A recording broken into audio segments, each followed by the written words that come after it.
Alright, well this is going to be your final recap because my video camera cut out there. I got most of the information in there for you that I could think of. And this will be the final recap here about buying used cars and stuff. And I might do more talks about this if I get enough watches and likes and stuff. So if you like this kind of content, like it and subscribe if you would. I'm not making any money or anything off this, This is just something I'm doing for fun. Anyway, as you can see here, I'm the real down and dirty mechanic. I'm a real mechanic. I'm not on I don't have some clean spot in a garage on YouTube where I just make videos and pretend that I'm a mechanic, and I'll be bringing you mechanic stuff. You can see I fixed a tire the other day. I got it screwing and stuff like that. But anyway, I'm not some faker. So as you can see, rebuilding carburetors for motorcycles, you name it, I do it. Transmissions, I've dealt with it. You know what I mean? So I just wanted to throw that in there. But anyway, we were talking about buying a used car, and I wanted to give the final rundown, If it's rusty underneath that son of a gun, walk away. Walk away. Walk away, because all you're going to have is, even if that frame can hold on for 5 years, even if your lines under there are going to be so rusty, you are not doing brake line jobs. Trust me, it ain't happening. They're not as easy like people think they are. It's a whole, once you start doing one, you're doing them all. That's all there is to it. You're doing all of them. They're all going to be rotted out. That means that your fuel lines are probably going to be rotted out right to the fuel pump at the tank. Don't touch it. If you stick your head under that car, it's got rust, you stay away. Check the oil, make sure it's not milky. We didn't talk about that. Head gasket problems, you're going to have milk in the oil. But so if they change the oil and it's brand new, that's why you're getting that really good drive-in. Coolant. Make sure it's at the level. And if that's brand new, that's a little touchy too. Make sure it stays at the level. You're driving this car 30 miles. You're going 15 miles one way, 15 miles back. You're going into a parking lot and you're letting that baby idle, because then it's hot and it's idling. It's going to show you all its secrets. When you get that motor hot, you get it idling, it's going to show you and tell you all its secrets. All of a sudden, it's going to start stumbling. When you got a bad car, the idle's going to start stumbling after a couple minutes of sitting there all hot in that parking lot at idle. You're going to find all your problems right then and there after a long drive. Kick over that thermostat, get that thing up to operating temperature, put it in a parking lot, open the hood. It's going to start telling you its secrets. You're watching for leaks in there. You're looking. I know you're not a mechanic, so this is the easiest stuff I can come up with. Is you're looking in there, you're watching that idle, you're watching that temperature gauge, you're looking at the coolant reservoir to make sure there's no bubbling at all, no weird stuff. It'll show itself. You get it hot, it'll show itself in there. You'll notice things going on. Rust, coolant. You're going to check the oil level, not when it's running, obviously. But once you get it going, now, that's another thing. Watch to make sure that coolant ain't too dark, because if they're using them pellets and stuff to try to seal up some sort of head gasket problem, you might see some leftover residue of that stuff. I mean, this is just too advanced, It's too advanced. But, whatever. We'll just leave it out. Shifting. You're making sure that thing is smooth. Like butter. Like I said, you get it hot, you get that tranny hot, you get it going, you're doing your city driving, that's when you're going to find out. When you're coming back to that's when it's going to show itself. After letting it sit and idle, getting real hot, that transmission getting hot, you start driving back through the city from stoplight to stoplight, that's when you're going to get the bucking.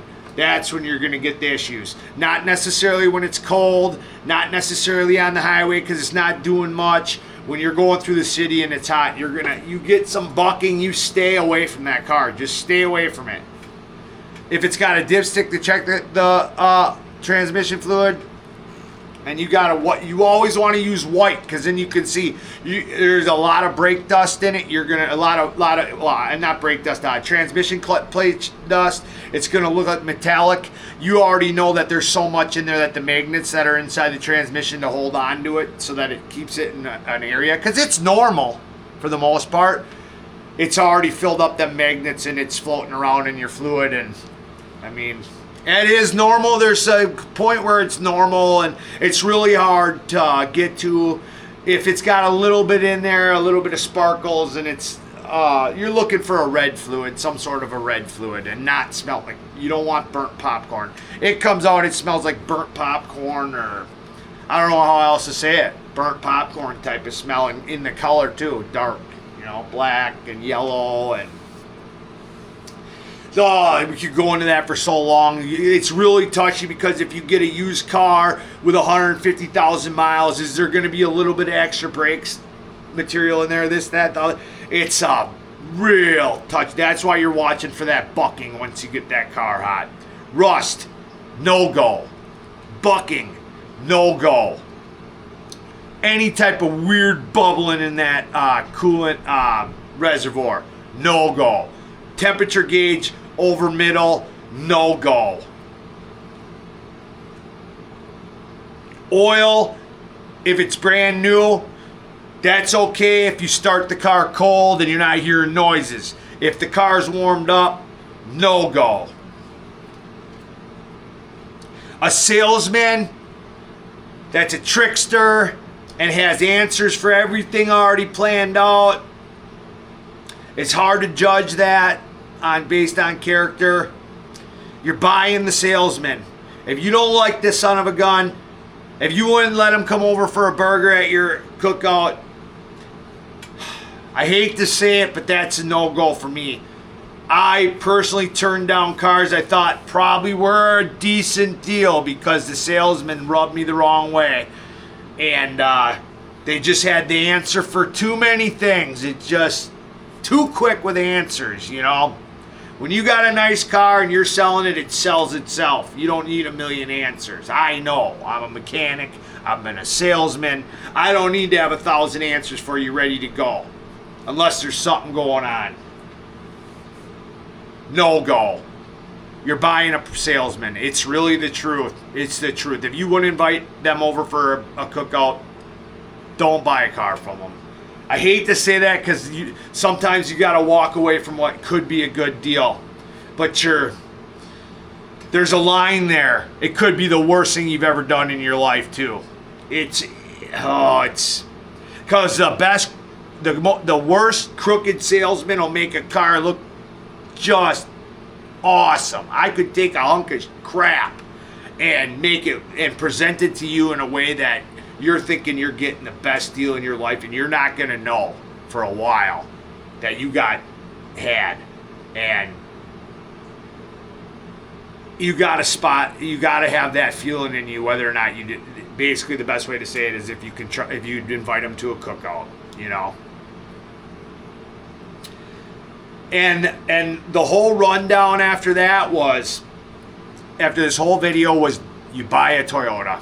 That's it. There's no other option. You go and buy a Toyota. If all you can do is change oil, if you can't change oil, if you can only take it in for oil changes, you just go and buy yourself a Toyota with under 150,000 miles. And the price, the premium you pay for the car, it's going to save you $100,000. I mean that.